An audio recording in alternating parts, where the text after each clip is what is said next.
Good morning students. आज हम chapter number 13 के साइंस में गिव रीजंस करेंगे। देखिए फर्स्ट क्या है, most of the natural phenomena are periodic in nature.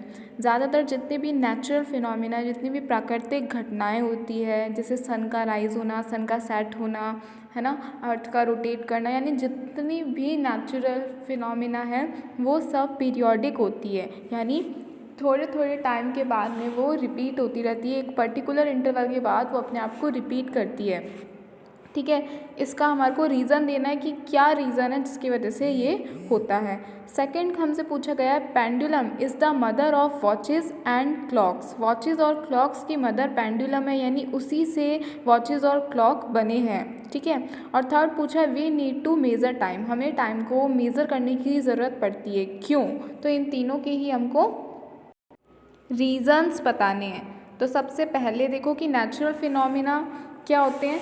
Most of the natural phenomena repeat them after the some fix interval of time. ज़्यादातर जो नेचुरल फिनोमिना होते हैं वो अपने आप को फिक्स इंटरवल ऑफ टाइम के बाद में, फिक्स टाइम के बाद में रिपीट करते हैं। तो ये जो फिनोमिना ये कैसे हो गए, पीरियोडिक हो गए नेचर में, इसलिए कहा गया है कि जो नेचुरल फिनोमिना है वो पीरियोडिक होते हैं।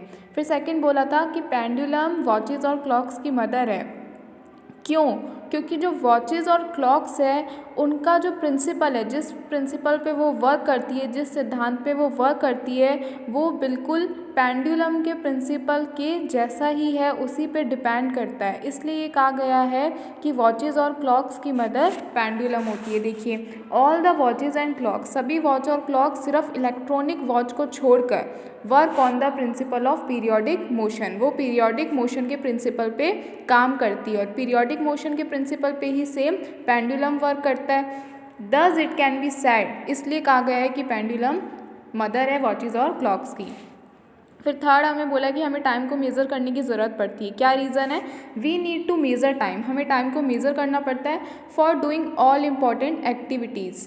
सभी इम्पॉर्टेंट एक्टिविटीज़ को, जितने भी हमारे इम्पॉर्टेंट काम है उनको प्रॉपरली करने के लिए हमें टाइम को मेज़र करना पड़ता है। Because time is defined as, क्योंकि टाइम को किस तरह से डिफाइन किया जाता है? As an interval between two events. कोई भी दो घटनाओं के बीच का जो टाइम इंटरवल होता है उसी को हम टाइम कहते हैं।